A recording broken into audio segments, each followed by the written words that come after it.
everyone, welcome to Angular interview questions part D. So here first question is what are structural directives and attribute directives? So structural directives क्या होते हैं? ये Angular में DOM structure को modify करते हैं. ये किसी भी एलिमेंट को ऐड या रिमूव करते हैं DOM से. इसके एग्जांपल है जैसे ngif asterisk ngifs asterisk ng4. ठीक है, तो नाउ द एट्रीब्यूट डायरेक्टिव्स क्या रहते हैं? एट्रीब्यूट डायरेक्टिव्स किसी भी एलिमेंट के बिहेवियर या स्टाइलिंग को चेंज करते हैं बिना स्ट्रक्चर को मॉडिफाई करे.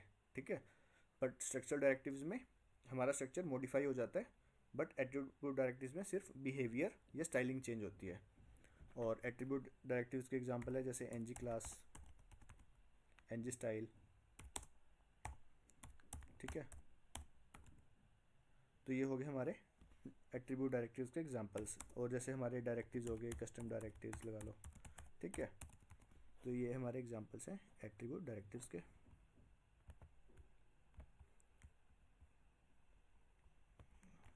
हो गया एट्रीब्यूट डायरेक्टिव्स में आगे हमारे ng क्लास, ng स्टाइल और ng4 आगे हमारे स्ट्रक्चरल डायरेक्टिव्स में.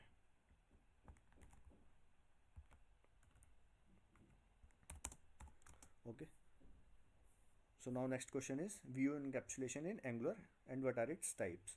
So view encapsulation का क्या काम होता है? So एक कंपोनेंट के स्टाइल्स को आइसोलेट करता है ये. ठीक है, ताकि वो दूसरे कंपोनेंट्स के स्टाइल्स के साथ मिक्स ना हो. मान लो हमने एक कंपोनेंट के में कुछ स्टाइलिंग दिया है, ठीक है, पर हम चाहते हैं कि वो जो स्टाइलिंग है किसी और कंपोनेंट के साथ इंटरफेयर ना करे. ठीक है, वो सिर्फ उसी कंपोनेंट में रहनी चाहिए. तो इसको हम बोलते हैं व्यू एनकैप्सुलेशन. ठीक है, तो by default angular view encapsulation emulated को फॉलो करता है. ठीक है, मैं इसके कुछ टाइप्स बताता हूँ आपको. First one is emulated. So this is by default. Okay, so here components के स्टाइल्स को स्कोप रखता है ताकि वो ग्लोबल स्टाइल्स के साथ इफेक्ट ना हो. And the second one is none. जो हमारी एनकैप्सुलेशन है, व्यू एनकैप्सुलेशन को हम नन भी सेट कर सकते हैं. तो इसमें क्या होगा, कंपोनेंट के स्टाइल्स ग्लोबली अप्लाई हो जाएंगे और कोई एनकैप्सुलेशन नहीं होगी इसमें. ठीक है, बट हमें हमेशा बाय डिफ़ॉल्ट में रहना चाहिए ताकि कोई भी कंपोनेंट की स्टाइलिंग किसी और कंपोनेंट के साथ इफेक्ट ना हो. Now third one is shadow DOM. So shadow DOM क्या रहता है? हम एक मीन्स की वेब स्टैंडर्ड्स का यूज़ करके एक अलग शैडो डोम क्रिएट करते हैं जो स्टाइलिंग्स को कम्प्लीटली आइसोलेट करता है. ओके, सो अगर डिफरेंस बताऊँ मैं तीनों में, कि अगर एनकैप्सुलेशन नन होता है तो स्टाइल्स ग्लोबली अप्लाई होते हैं. ठीक है, बल्कि शैडो डोम में कंप्लीट आइसोलेशन होती है. Okay, complete isolation.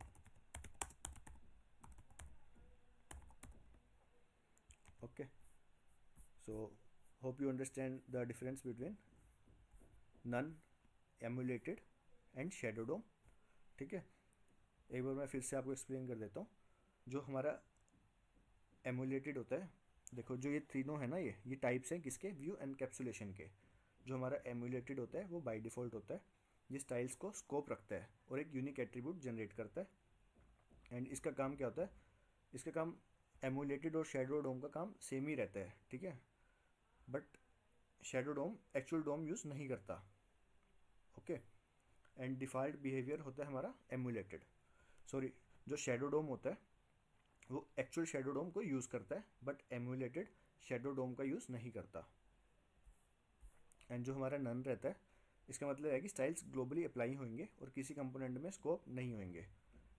बट जो नन है ना, ये थोड़ा डेंजरस होता है क्योंकि एक कंपोनेंट का स्टाइल दूसरे कंपोनेंट पे इफेक्ट करता है. ठीक है, एंड शैडो डोम क्या रहता है? ये एक्चुअल शैडो डोम का यूज़ करता है जो ब्राउज़र के नेटिव एनकैप्सुलेशन का पार्ट है. ठीक है, एंड ये एक कम्प्लीटली आइसोलेटेड एनवायरनमेंट प्रोवाइड करता है. एंड जो मॉडर्न ब्राउज़र्स होते हैं उसमें शैडो डोम सपोर्टेड होता है. ठीक है, तो ये थे basic differences. Now coming to next question, how does Angular manage state? ठीक है, एक्सप्लेन NGRX और another state management library. So Angular में स्टेट मैनेजमेंट का काम रहता है कि डाटा को सेंट्रलाइज्ड करना और इफेक्टिवली मैनेज करना ताकि जो मल्टीपल कंपोनेंट्स होते हैं वो इजीली कम्युनिकेट कर सकें. ठीक है, डाटा को सेंट्रलाइज करना, ठीक है, इसका मेन काम रहता है। ओके, सो NGRX क्या है? ये एक रिएक्टिव स्टेट मैनेजमेंट लाइब्रेरी है जो रिडक्स पैटर्न को यूज़ करती है। सो NGRX is a reactive state management library, ठीक है, दैट फॉलोज रिडक्स पैटर्न, ठीक है। तो NGRX के आर्किटेक्चर में क्या क्या रहता है? NGRX आर्किटेक्चर, ठीक है, इसमें हमारे पास होता है actions. First one is actions. So actions क्या करते हैं? ये डिफाइन करते हैं कि क्या होने वाला है, ठीक है। Second one is reducer. So reducer क्या करते हैं? ये स्टेट को मॉडिफाई करते हैं based on the actions. Third one is store. Store क्या रहता है? ये एक सेंट्रलाइज्ड प्लेस होता है जिसमें सारे एप्लीकेशन का स्टेट स्टोर होता है। Fourth one is selectors. Selectors क्या होते हैं? स्टेट से स्पेसिफिक डाटा रिट्रीव करने के लिए यूज होते हैं। Now fifth one is effects. So effects क्या रहते हैं? ये होते हैं साइड इफेक्ट्स, जैसे API कॉल्स होगी, उनको हैंडल करने के लिए यूज होते हैं, ठीक है। तो सम एडवांटेजेस क्या है NGRX के? जैसे कि सेंट्रलाइज स्टेट होगी, एक जगह से पूरा डाटा मैनेज हो सकता है, ठीक है। एंड लार्जर एप्लीकेशन, जो बड़ी बड़ी एप्लीकेशंस हैं, उनमें हम NGRX का यूज़ करते हैं, ठीक है, ताकि स्टेट मेंटेन हो सके।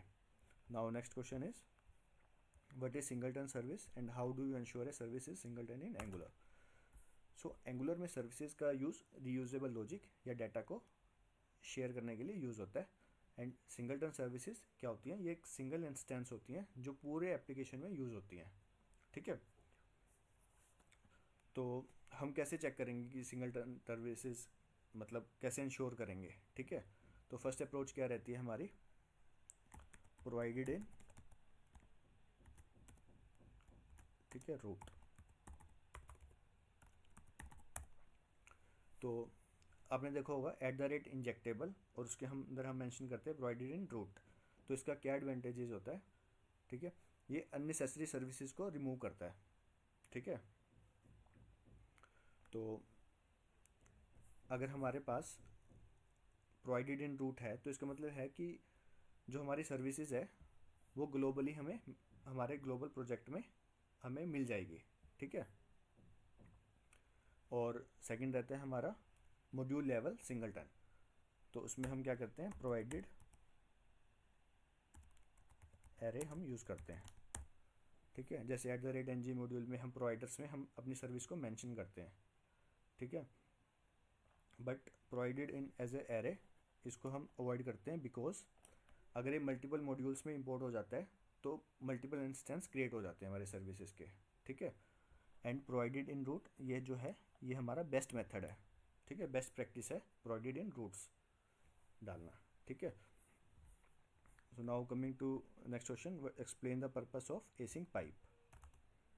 सो एंगुलर में एसिंक पाइप ऑब्जर्वेबल्स या प्रोमिसेस के डाटा को ऑटोमेटिकली सब्सक्राइब या अनसब्सक्राइब करने के लिए यूज़ होती है, ठीक है। तो मान लो हम ये नहीं यूज़ करते तो हमें यूज़ करना पड़ता है सब्सक्राइब मेथड, ठीक है। But manually subscribe method use करने से हमारे पास मेमोरी लीक्स का रिस्क हो जाता है, तो इसलिए हम यूज़ करते हैं, so we use async pipe, ठीक है। जिससे क्या होता है? ऑटो सब्सक्रिप्शन होता है। ये करने से हमारे पास ऑटो सब्सक्रिप्शन एंड अनसब्सक्रिप्शन, ओके। और क्या रहता है? ये अवॉइड होता है, हमारा मेमोरी लीक्स अवॉइड हो जाते हैं इससे, बिकॉज ऑटोमेटिकली अनसब्सक्राइब हो जाता है, तो इससे हमारे मेमोरी लीक्स अवॉइड हो जाते हैं और कोड हमारा क्लीन कोड हो जाता है, ठीक है। हमें इतना कोड लिखने की जरूरत नहीं पड़ती कि सब्सक्राइब मेथड, सिर्फ हमें लिखना होता है एसिंक, ठीक है। So we prefer async instead of subscribe method.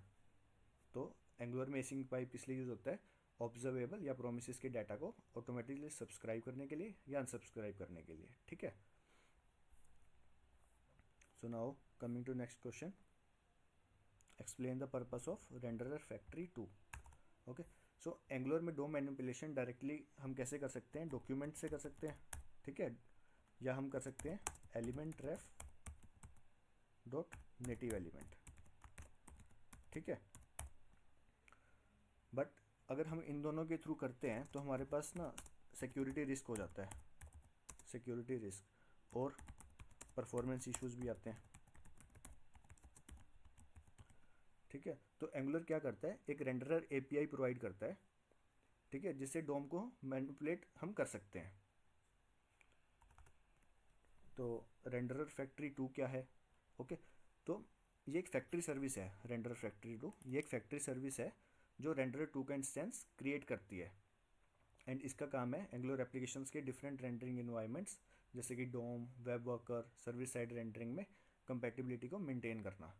Okay, so जो रेंडरर फैक्ट्री 2 है ये डायरेक्ट डॉक्यूमेंट मैनिपुलेशंस को अवॉइड करती है, ठीक है, जिससे सिक्योरिटी रिस्क हमारे बच जाते हैं, हमें ये यूज़ करने की जरूरत नहीं पड़ती डॉक्यूमेंट या एलिमेंट रेफ डॉट नेटिव एलिमेंट, ठीक है। तो रेंडरर फैक्ट्री 2 इसमें हमारी काफ़ी हेल्प करता है क्योंकि ये रेंडरर 2 का इंस्टेंस प्रोवाइड करता है जिससे हम डोम को मैनिपुलेट कर सकते हैं। ओके, एंड जिससे हमारी परफॉर्मेंस भी इंक्रीज़ होती है।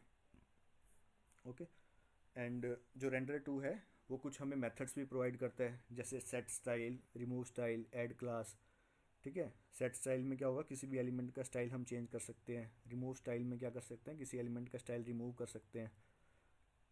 सिमिलरली हमें अपेंड चाइल्ड मेथड भी देता है रेंडर 2, जैसे किसी पेरेंट एलिमेंट के अंदर चाइल्ड एलिमेंट को ऐड करना। ऐड क्लास का भी मेथड देता है, किसी एलिमेंट में क्लास ऐड करना। रिमूव क्लास मेथड देता है कि किसी एलिमेंट से क्लास को रिमूव करना। ओके, तो ये कुछ हमारे बेनिफिट्स रहते हैं।